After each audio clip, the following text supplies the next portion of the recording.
Hello everyone. কেমিস্ট্রির যে basic part এলিমেন্টের, তো সেইখানে বিভিন্ন এলিমেন্ট এবং তাদের অ্যাটমিক নাম্বার বা যোজ্যতা এগুলো বলেছিলাম। তো এরপর রেডিক্যালস সম্পর্কে একটু বলে নিই।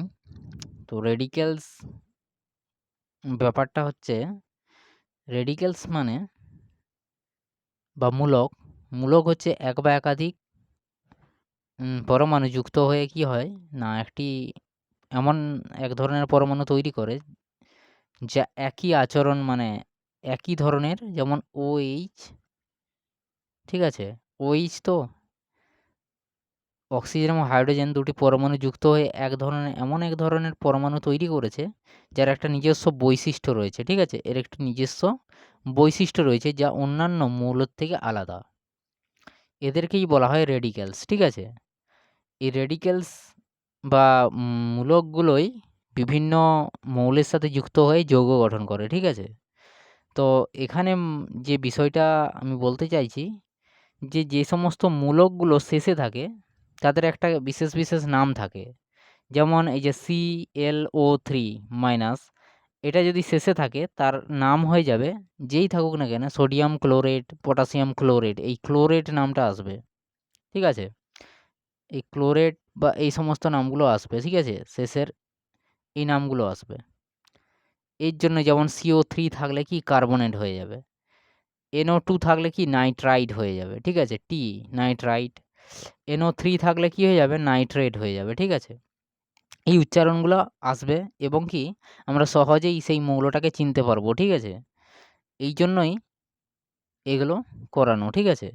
তো প্রথমে যেটা আছে কি, Cl- আছে, এটা তো ক্লোরিন, এটা একটা অ্যানায়ন, ঠিক আছে? ক্লোরাইট অ্যানায়ন, ঠিক আছে?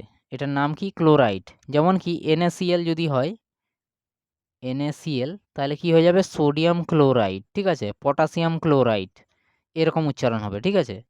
সোডিয়াম ক্লোরাইড মানে শেষের আমি অংশটুকু দেখে আমি নামটা চিনে নিতে পারবো, ঠিক আছে? কি বলা হবে তাকে। তাহলে সোডিয়াম ক্লোরাইড, ওকে, ক্লোরাইড হয়ে যাবে Cl থাকলে। তারপর দেখো একই ধরনের নামগুলোই আমি পরপর রেখেছি। ClO3 যদি থাকে তখন হয়ে যাবে কি, ক্লোরেট হয়ে যাবে, ক্লোরাইড। এটা ClO3 থাকলে ক্লোরেট হয়ে যাবে, ঠিক আছে? ClO4 থাকলে পার ক্লোরেট হয়ে যাবে।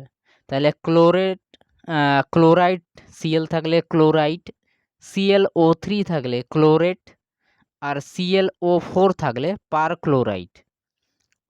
ক্লোরাইড। আমি সমস্ত যৌগগুলো সম্পর্কে বলবো, যে কোনটার সাথে কি যুক্ত হয়ে কি ধরনের যৌগ গঠন করছে। এই যে ক্লোরাইড বা পারক্লোরাইড, এগুলো সমস্ত কিছু আমি বলবো পরে, ঠিক আছে? তো এখন নামগুলো আমরা দেখে নিই।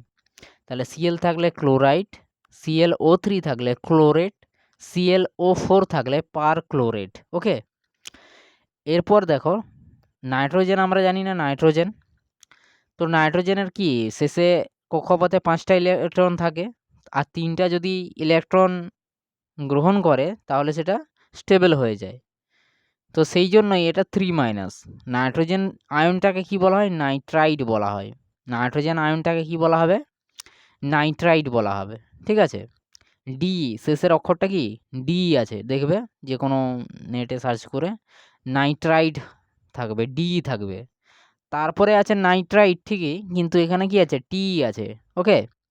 নাইট্রাইট আছে, নাইট্রাইট দুটোই উচ্চারণটা একই, কিন্তু এখানে কি আছে, ডি আছে। আর NO2 যেটা, সেটা হয়ে যাবে কি, নাইট্রাইট, টি হয়ে যাবে, টি, ঠিক আছে? নাইট্রাইট। তাহলে NO2 nitrite, NO3 nitrate, NO3 হয়ে যাবে কি, নাইট্রেট। পটাশিয়াম নাইট্রেট, নাইট্রেট, বিভিন্ন থাকে আর কি, ঠিক আছে? নাইট্রেট যৌগ, NO3 নাইট্রেট, ঠিক আছে? সোডিয়াম নাইট্রেট এই ধরনের, অ্যামোনিয়াম নাইট্রেট এই ধরনের কি থাকে, মানে নাম, মানে যৌগ তৈরি হয় আর কি, ঠিক আছে?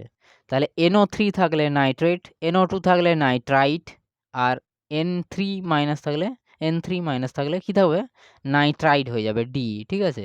তাহলে N3- থাকলে কি হবে, নাইট্রাইট, N2 থাকলে নাইট্রাইট, আর NO3 থাকলে নাইট্রেট, ওকে? এরপর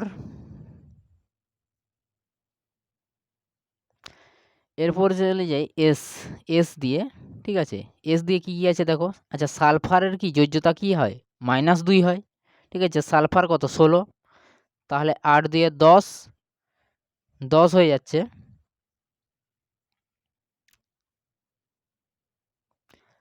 আর 6টা থাকছে, তাহলে 6টা থেকে আর 2টা যদি যোগ হয়, 2টা ইলেকট্রন যোগ হলে 8টা হবে, তাহলে তার যোজ্যতা কত? 2, তাহলে S2- হবে। তাহলে সেক্ষেত্রে কি হয়ে যাবে দেখো, এই আয়নটার নাম কি হবে? সালফাইড। কি হয়ে যাবে? সালফাইড। ওকে, সালফাইড। এটা শেষে যদি থাকে সালফাইড উচ্চারণ হবে ডি, ঠিক আছে? সালফাইড। আচ্ছা, তারপরটা দেখে SO3, SO3 সেক্ষেত্রে কি হয়ে যাবে? সালফাইড, একই রকম, তো টি হয়ে যাবে, ঠিক আছে? সালফাইড। একটা হবে সালফাইড আর একটা হবে সালফাইড, ঠিক আছে? SO3, SO3টা হয়ে যাবে সালফাইড টি। আর SO4 যেটা হবে সেটা হবে সালফেট। SO4 যেটা হবে সেটা কি হবে? সালফেট। ওকে, এগুলো কিন্তু রেডিকেল, ওকে, মূলক। এগুলো হচ্ছে মূলক। SO4 এটাও মূলক, ঠিক আছে? সালফেট হয়ে যাবে। আর এগুলো কিন্তু ক্যাপিটাল, এস আর ও এটা ক্যাপিটাল লেটার, ঠিক আছে? দুটোই কি ক্যাপিটাল। তাহলে SO3 সেটা হয়ে যাবে সালফাইড, SO4 সেটা হয়ে যাবে sulphate. SO3 sulphide, SO4 sulphate. আচ্ছা, HSO4 তার পাশেই পরেই রেখেছি, HSO4 যদি থাকে সেক্ষেত্রে হবে বাই। এইচ থাকা মানে বাই হয়ে যাবে, ঠিক আছে? By sulphate.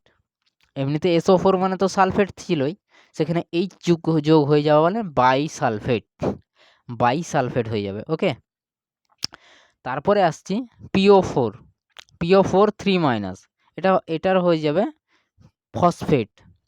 এটা হবে ফসফেট উচ্চারণ হবে। শেষে যদি থাকে PO4 3- বা PO4 থাকে, ঠিক আছে? সেক্ষেত্রে হয়ে যাবে ফসফেট, ঠিক আছে? যে কোনো হচ্ছে মৌলের পরের যদি PO4 থাকে সেক্ষেত্রে উচ্চারণ হবে ফসফেট। ওকে, এই যে কার্বনের CO3 থাকলে কি হয়ে যাবে? কার্বনের উচ্চারণ হবে। আর এইচ দিয়ে দিলেই সেখানে কি হবে? বাইকার্বনেট। তাহলে CO3 2- সেক্ষেত্রে কার্বনেট। আর HCO এখানে কিন্তু 3 নাই, এখানে শুধু মাইনাস একটাই ইলেকট্রন আছে, ঠিক আছে? একটা ইলেকট্রন গ্রহণ করলেই স্টেবল হয়ে যাবে, ঠিক আছে? তাহলে HCO3- থাকলে এটা বাইকার্বনেট হয়ে যাবে, ঠিক আছে? এটা মানে HCO3 এখানে শুধু মাইনাস আছে, হ্যাঁ, শুধু মাইনাস আছে, 3 নেই, ঠিক আছে? এটা মানে বাইকার্বনেট, এটা বাইকার্বনেট। ওকে, বাইকার্বনেট হবে, বাইকার্বনেট। ওকে, তাহলে এস থাকলে কি? সালফাইড। SO3 থাকলে সালফাইড টি। আর SO4 থাকলে সালফেট। HSO4 থাকলে বাইসালফেট। PO4 থাকলে এটা ফসফেট। আর CO3 থাকলে কার্বনেট, ঠিক আছে? আর HCO3 থাকলে এটা বাইকার্বনেট। এইগুলো হবে। এরপর আর কিছু আছে, OH থাকলে হয়ে যাবে হাইড্রোক্সাইড। ওকে, OH থাকলে হাইড্রোক্সাইড, যেমন ক্যালসিয়াম হাইড্রোক্সাইড, ক্যালসিয়াম হাইড্রোক্সাইড। ওকে, ক্যালসিয়াম হাইড্রোক্সাইড, যেহেতু OH দুটো কি এইটা একটা মূলক, ঠিক আছে? সেহেতু মূলকটার পুরো যে মানে এই ক্যালসিয়ামের যে যোজ্যতাটা সেটা এখানে আসবে। তো পুরোটাকে বোঝানোর জন্য এই ব্র্যাকেটটা দেওয়া হয়। ওকে, এই ব্র্যাকেটটা দেওয়া হয় পুরো মূলকটাকে বোঝানোর জন্য। যদি আমি শুধু 2 দিয়ে দিই তো সেক্ষেত্রে হাইড্রোজেন গাছে বোঝাবে। যদি আমি CaOH2 দিয়ে দিই সেক্ষেত্রে হাইড্রোজেনের কাছে বোঝাবে, ও এর কাছে বোঝাবে না। কিন্তু এটা পুরোটাই একটা মূলক হওয়ার জন্য, এটাকে পুরোটা বোঝানোর জন্য এই 2টা দেওয়া হয়। এই 2 এর মানটা পুরোটার, ও এবং এইচ দুটোরই, ঠিক আছে? দুটোরই ক্ষেত্রে প্রযোজ্য, সেই জন্য এখানে ব্র্যাকেট দেওয়া হয়, ঠিক আছে? তাহলে OH এটা কি? হাইড্রোক্সাইড। Br মানে ব্রোমাইড, Br মানে ব্রোমাইড, ঠিক আছে? Br যদি থাকে সেটা ZBr, ঠিক আছে? জিঙ্ক ব্রোমাইড বা একটা বলে না কি ব্রোমাইড থাকে একটা, সিলভার ব্রোমাইড বলে একটা থাকে যৌগ, ঠিক আছে? সিলভার ব্রোমাইড, ঠিক আছে? এরপর PO3 থাকলে হয়ে যাবে ফসফাইড। যেমন ফসফেট থাকে কি? PO4 3- থাকে ফসফেট। আর PO3 থাকলে তখন হয়ে যাবে ফসফাইড। PO3 থাকলে তখন হয়ে যাবে ফসফাইড। ওকে, আচ্ছা, I- থাকলে, একটা ইলেকট্রন থাকলেই কি সুস্থির মানে স্টেবল হয়ে যাবে, সেটা হয়ে যাবে আয়োডাইড। আই একটা আয়ন গ্রহণ করলে কি হয়ে যাবে? আয়োডাইড। ওকে? আয়োডাইড হয়ে যাবে। শেষে যদি আই থাকে আয়োডাইড হয়ে যাবে। আর এটা অ্যামোনিয়াম, অ্যামোনিয়াম NH4+, এটা একটা মূলক কিন্তু এটা পজিটিভ মানে ধনাত্মক মূলক, ঠিক আছে?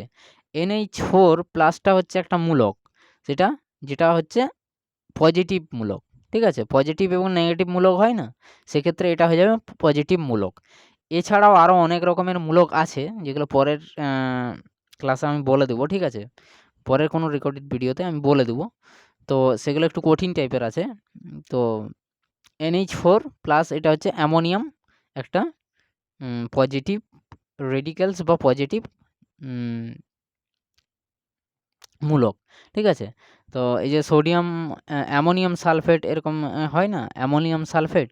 তো সালফেট এইটা হচ্ছে একটা পজিটিভ একটা নেগেটিভ হচ্ছে, দুটোই রেডিক্যালস মিলিয়ে একটা যৌগ গঠন করে অ্যামোনিয়াম সালফেট, ঠিক আছে? Ammonium sulphate.